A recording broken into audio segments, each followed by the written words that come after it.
Hi, welcome back to Cracking the Cryptic, where today I think we're going to be looking at a Sudoku puzzle that might be slightly easier than the ones we've looked at over the last few days.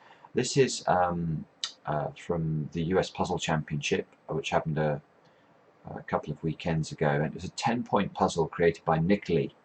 Nikoli is, well, in my opinion, they are the source of the best Sudoku puzzles in the world, and if you have the opportunity to get hold of any of their puzzles, they're available online from their store. I really do recommend them. We aren't sponsored by them in any way. It's simply that they make the best puzzles.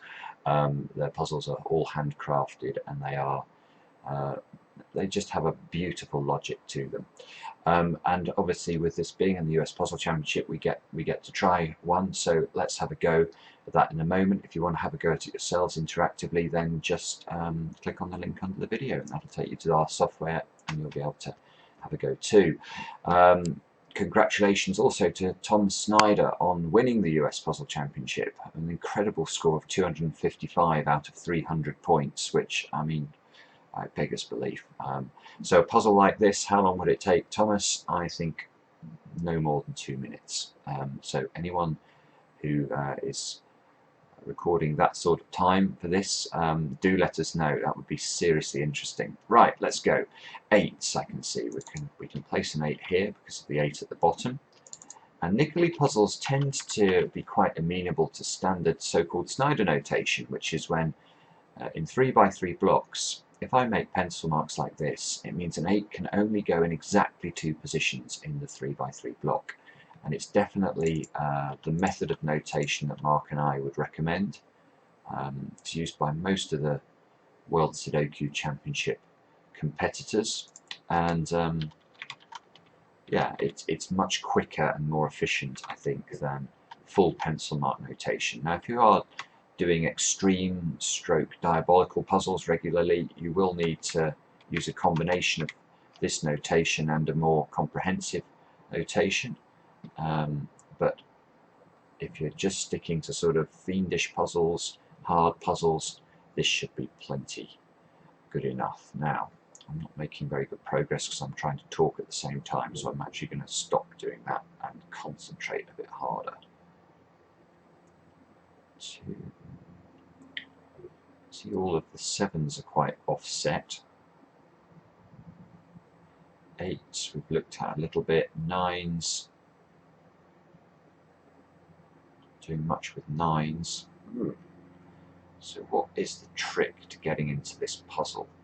I hope it's not going to be just a naked single that, but it could be. Look, this square looks weak. And where did I get to this square? Well, I noticed that it had a 9, 8 and 4 in the column, and I could see no 9, 8 and 4 in row 1. So let's just check this square. What can it be? It can't be 1, 2, 3 or 4 or 5. It can be 6. It can't be 7, 8 or 9. So there you go. That's the first sort of complicated digit, or digit that took a bit of effort to find. Now that allows us to pencil mark some 6s here, and I'd also be tempted now, I think this is the first row or column that we have 5 digits in, along with row 1. So let's check this. We now need a 1, 2, 3 and 7 down this column. So is there anything interesting about that? You can see that 3s are locked into one of 2 positions. No, I'm not seeing anything really breathtaking. And then 4, 5, 8, 9. Well, this square, look at that. This square here sees a 4, a 5 in the box, and it sees an 8 in the column. So this square is another naked single, which will gives us a 9 here. And this square also, look at that, it's 4, 8 in the column. So this can only be a 5. And now these 2 squares must be 4 and 8 in some order. But let's try and use the information that we've got from the 9. So there must be a 9 in one of these 2 squares now. And the 5 here is nice because it forces this square to be a 5. And again, always be trying to use the number you just got. This 5 here and this 5 here operate well on this block and allow us to make more pencil marks. Ooh, wow, what's going on? My cursor's gone funny. Why won't it let me? I may need to pause the video. Oh, it's come back now. So 5 into this block.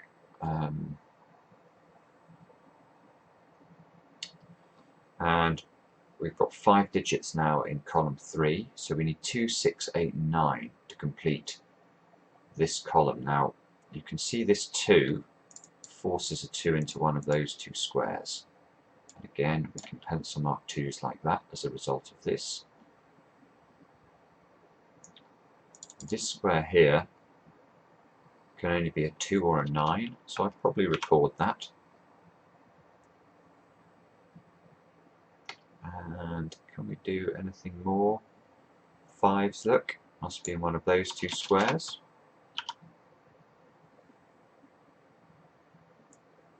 7's must be in one of these 2 squares because of the 7 up at the top here and this 7 there.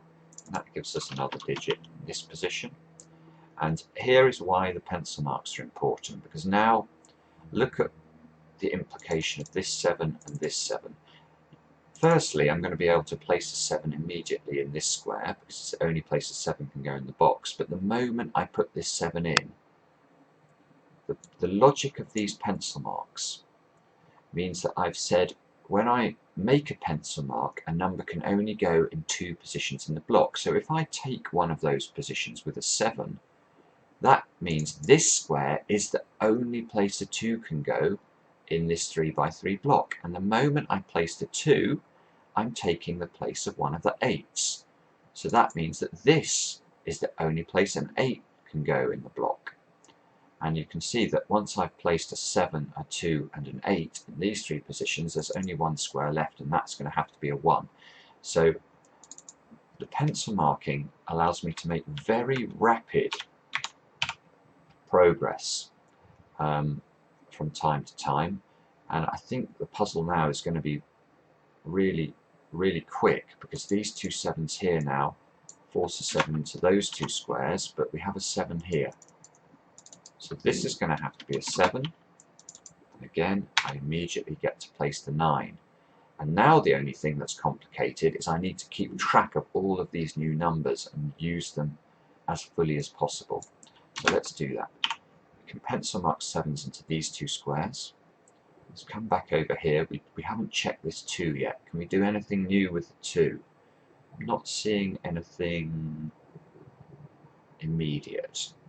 What about this 8? Can we do anything with the 8? Yes.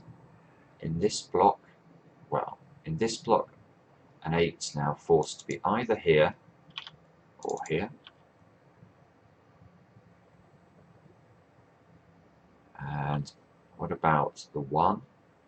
Well, you can see the 1 is going to be the thing that really cracks it. The 1 is now locked into one of these 2 squares, but with this 1 down here, this square cannot be a 1.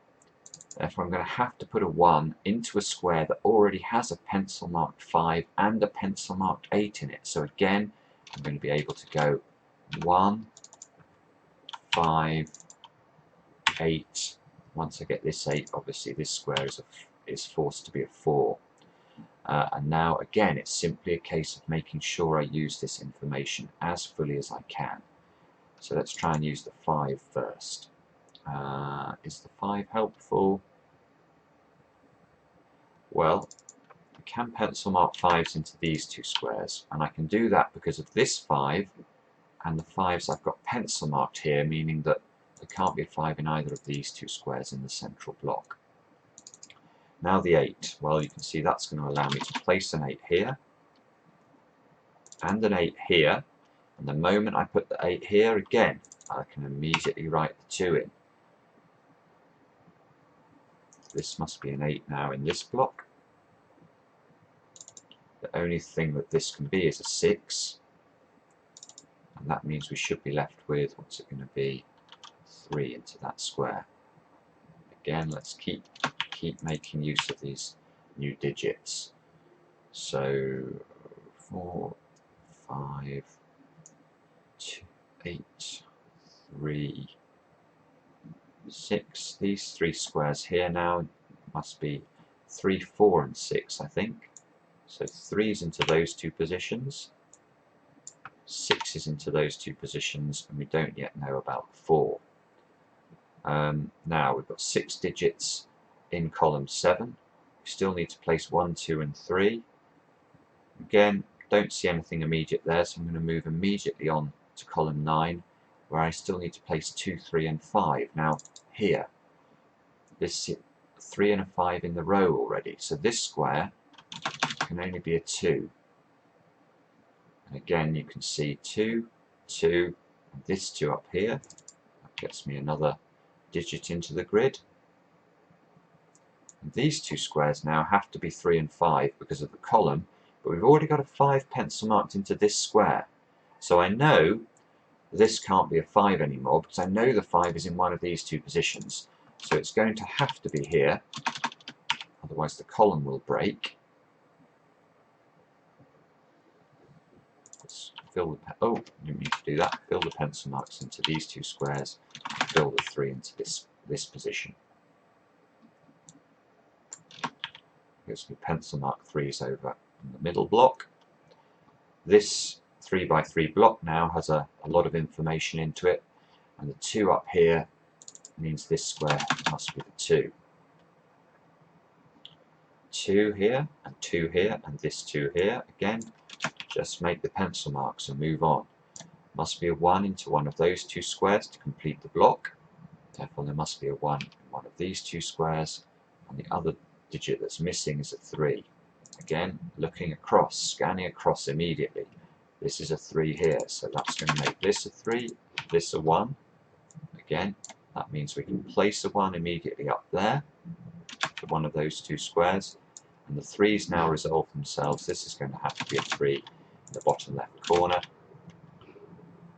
And where should we go now? You can see we need a 9 in one of those 3 positions, but we can't yet resolve that. This square here is a 5 or a 9 as well.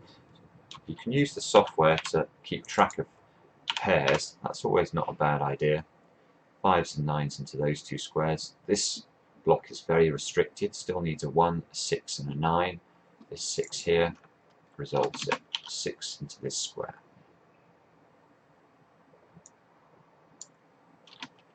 Ones and 9's into these 2 positions. Pencil mark 9's in this block. Oops, let's go 9 here and 9 here. Pencil mark 9's into the bottom right block now, because we've managed to push the 9's down into these 2 positions at the bottom. Now we need, let's have a look at column 2 now. You can see if we look at the column, we need a 1, 2 and a 9, but we've got a 1, 9 here. This square can only be a 1 or a 9 because it's part of a 1, 9 pair.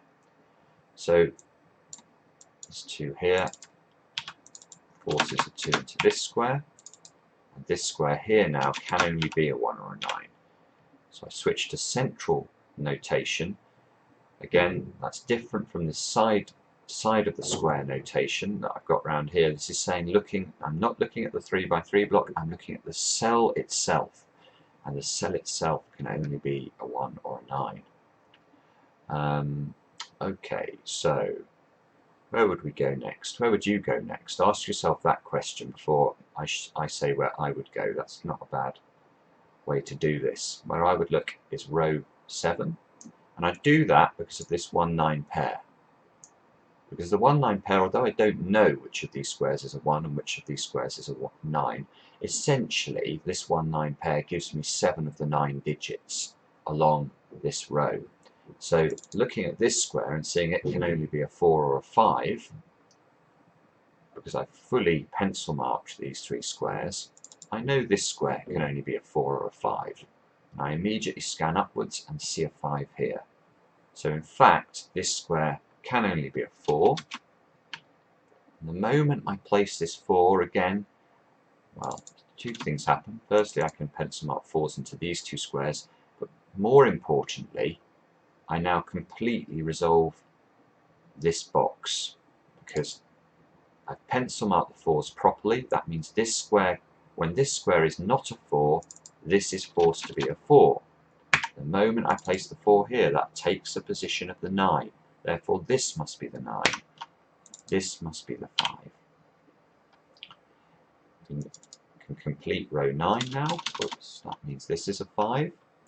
You can see, scanning up, I've got pencil marked 5s in the central block. And once I take this position, this cursor's going a bit funny today. I don't know what's going on. Once I get rid of the 5 here, this square here is the only position 5 can go. I place the 5, I take the position of a 3, therefore I get the 3 as well. The moment I get this 3, I scan upwards, and look, I can now go 3, 4, 6. There's no thought involved in that. That's simply unwinding the earlier logic that we've already done, in effect. Now this 4 means that this square can't be a 4. This must be 4 in the central block. Looking down this column now, we are only looking for a 1 and a 7.